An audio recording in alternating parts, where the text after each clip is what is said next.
I now give the floor to the Sa isang representative forum na may of kaugnayan sa International United Career Nations Support at sa usapin ng Association. karapatang pantao, may ilang nagsalita na nanawagan na dapat pauwiin o palayain si dating Pangulong Rodrigo Duterte habang nagpapatuloy ang proseso ng kanyang kaso sa International Criminal Court. Ang pahayag na ito ay bahagi lamang ng diskusyon at opinyon ng ilang kalahok sa forum, at hindi ito opisyal na desisyon ng United Nations. Sa kasalukuyan, ang International Criminal Court sa The Hague, Netherlands ang may jurisdiksyon sa kaso ni Duterte, nagsagawa ang mga hukom ng pagdinig upang suriin kung sapat ang ebidensya upang ituloy ang paglilitis laban sa kanya kaugnay ng mga alegasyon ng crimes against humanity na may kinalaman sa mga pagpatay sa panahon ng kampanya laban sa ilegal na droga. The United Nations Office at Geneva samantala, ilang beses nang tinanggihan ng International Criminal Court ang mga kahilingan ng kampo ni Duterte para sa pansamantalang paglaya. Ayon sa korte, kinakailangan pa rin ang kanyang pagkakakulong upang matiyak na haharap siya sa proseso ng paglilitis at hindi maaapektuhan ang imbestigasyon at mga testigo. Dahil dito, nananatili si Rodrigo Duterte sa detention facility ng International Criminal Court sa The Hague habang hinihintay ang susunod na hakbang sa kanyang kaso, kahit may mga panawagan mula sa iba't ibang grupo na pauwiin siya sa Pilipinas.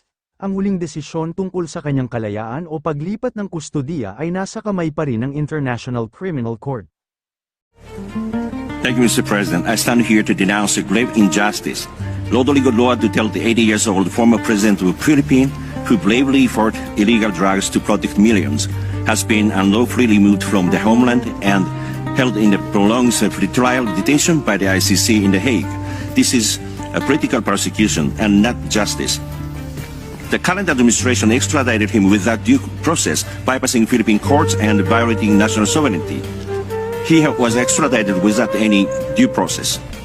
Incidentally, since March 11, 2025, exactly 1 year ago today, this elderly leader has endured detention, separated from family and serious health issues. Global rallies and protests in The Hague and throughout the world demands the interim release, which has been unlawfully denied by the ICC 3 times. This over 1 year pretrial detention raises profound question about compliance with the Rome Statute's guarantees of human treatment and speedy trial. It is an affront to human dignity and the abuse of international justice for political ends. We urge this Council to demand humanitarian review and interim release of President Duterte. Justice must be fair, not a weapon against the people. The majority of the Filipino voice will not be silenced and depressed. Thank you very much. Sa balita sa labas ng bansa, nagbabala ang bagong Supreme Leader ng Iran na si Mojtaba Khamenei sa mga bansang may base militar ng Amerika. Ang kanyang babala, isara ito o kayo ang susunod na target.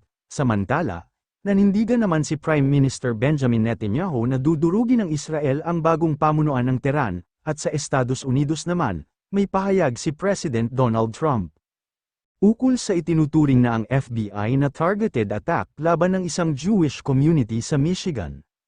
Bagaman hindi nagpakita sa publiko, malinaw ang mensahe ng bagong Supreme Leader ng Iran na si Mojtaba Khamenei.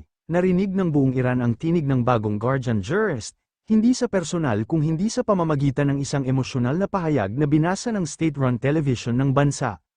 Si Mojtaba Khamenei, 56 anyos, nakahalili ng kanyang yumaong ama na si Ali Khamenei, ay hindi nag-atubiling tukuyin ang kanyang doktrinang regretful defense.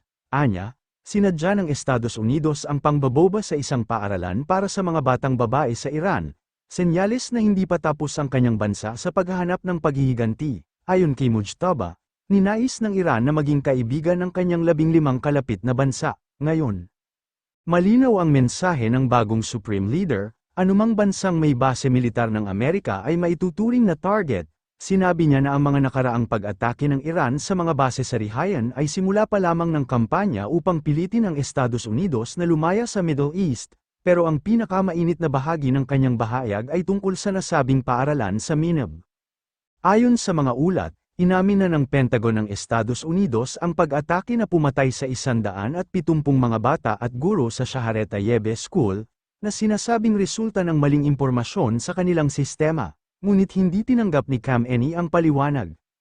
Para sa kanya, sadya ito ng Amerika at hindi matatapos ang usapin hanggat hindi ito pinagbabayaran. Sa usapin naman ng langis at kalakalan, walaan niyang balak ang Iran na muling buksan ang Strait of Hormuz, Ang desisyon na ito ay nagbibigay sa kanila ng kontrol sa halos 20% ng pangdaigdigang supply ng langis. Nagpapahiwating rin si Khamenei na posibleng magbukas ng tinatawag niyang new fronts, kung saan mahina ang mga puwersa ng mga taga-kanluran.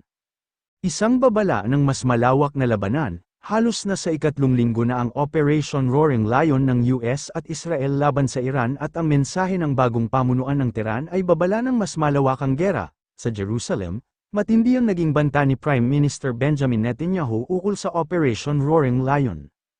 Sinabi ng punong ministro na ang pinagsamang kampanya ng Estados Unidos at Israel ay nagbago ng balanse ng kapangyarihan sa Middle East. Inalis aniya ng Israel at Amerika ang pamumuno ng yumaong si Ali Khamenei, ngunit pumalit naman ang kanyang anak na si Mojtaba. Tinawag ni Netanyahu si Mojtaba Khamenei na isang puppet na hindi makalabas ng hayagan. Ayon pa sa punong ministro, halos araw-araw sila nag-uusap ni President Donald Trump para palayahin umano ang sambayan ng Iranian at sirain ang mga infrastrukturang nuclear at missile ng Tehran. Samantala, may mensahe rin si Netanyahu sa mga Iranian, anya, malapit na ang pagkakataon para sa kanila na ibagsak ang kanilang pamahalaan, habang inaamin na ang regime change o pagbabago ng rehimen ay kailangan manggaling sa loob, sinabi ni Netanyahu.